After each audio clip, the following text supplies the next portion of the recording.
Монгол хүүхдүүдийг мэдлэгийн хоцрогдлоос, тийм Монгол хүүхдүүдийг ур чадрын хоцрогдлоос чөлөөлөе гэдэг энэ бодлогыг сургууль цэцэрлэг дээр ямар хэлбэрээр буулгах юм бэ гэдэг энэ бодлого хэрэгжиж эхэлнэ гэсэн үг. Сургууль цэцэрлэг дээр хэрэгжиж эхэлнэ тийм ээ. За энэ бодлогын хэрэгжилтийн цаана гол зорилго нь юу гэхээр одоо цэцэрлэг бүхэн гэрте ойрхон цэцэрлэг, сайн цэцэрлэг, гэрте ойрхон сургууль бол сайн сургууль бай гэдэг одоо энэ бодлогыг бид нэр хэрэгжүүлэх чинь шүү дээ. За тэгэхээр гэрте ойрхон сургууль яавал одоо сайн сургууль болдог вэ гэдэг асуудал байна. Тэгэхээр одоо өнөөдөр хот хөдөөгийн сургуулийн ялгаа, төрийн сургууль, хувийн сургуулийн ялгаа гарсан. За тэгэхээр энэ хот хөдөөгийн сургууль, төрийн сургуулийн ялгааг бид нэр 6 том шинжилгээр хийя. За нэгдүгээрт нь бол хөтөлбөрийн шинжилэл хий. Тэгээ сургууль цэцэрлэг бүхэн сайн хөтөлбөртэй байх хэрэгтэй. За хоёрдугаарт бол сургууль цэцэрлэг бүхэн сайн багштай байх хэрэгтэй. Сайн багшийн тогтолцоогоо хий. За гуравдугаарт бол сургууль бүр дээр цэцэрлэг бүр дээр сурж байгаа хүмүүс хувьсах зардалтай байх хэрэгтэй.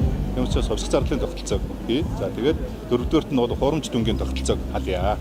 Хүүхэд бүр дээр дүн тавихгүй, хүүхэд өөрийнхөө агц дэвшлэр одоо дэвшил сурдаг одоо ийм агц дэвшлийн үнэлгээнд тогтолцоо шилжиж.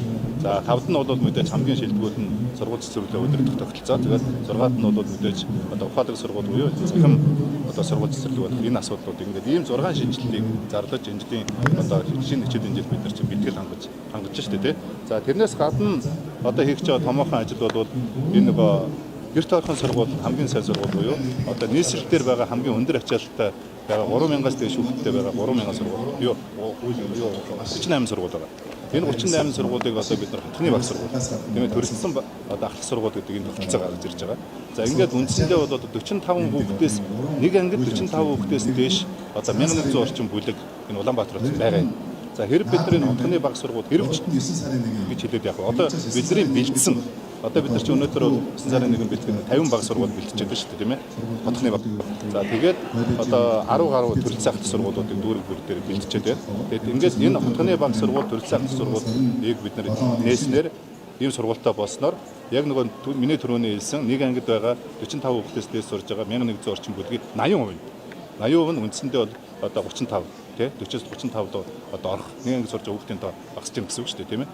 Одоо ингээд ийм бодиттой үр дүнгууд гарнаа. За хоёрдугаар асуудал бол хөдөөгийн одоо хүүхэд зүйтэй байгаа 200-аас доош хүүхэдтэй байгаа 200 сургууль байна. 12 жилийн тогтолцоотой болсон тийм ээ. 10 дугаар ангид 3 хүүхэдтэй, 11 дугаар анги 5 хүүхэдтэй. Энэ сургуулиудыг бид нар буцааж 12 жилийн тогтолцоо, 9 жилийн тогтолцоотой сум дундын ахлах сургуулиуд болгож гаргаж ирэхтэй. Тэгээ аймаг бүр дээр төрөлцөө ахлах сургууль, дүүрэг бүр дээр төрөлцөө ахлах сургууль. За тэгээд их сургуулийн харьяа лицей сургуулиудыг одоо зохион байгуулах ийм томоохон ажлуудыг бид нар энэ зам бэлдлээ шүү дээ. За одоо ингээд институтээ одоо авах одоо ийм Монголоор институт авахын ажлуудыг хийж эхэлж байгаа гэсэн үг тийм.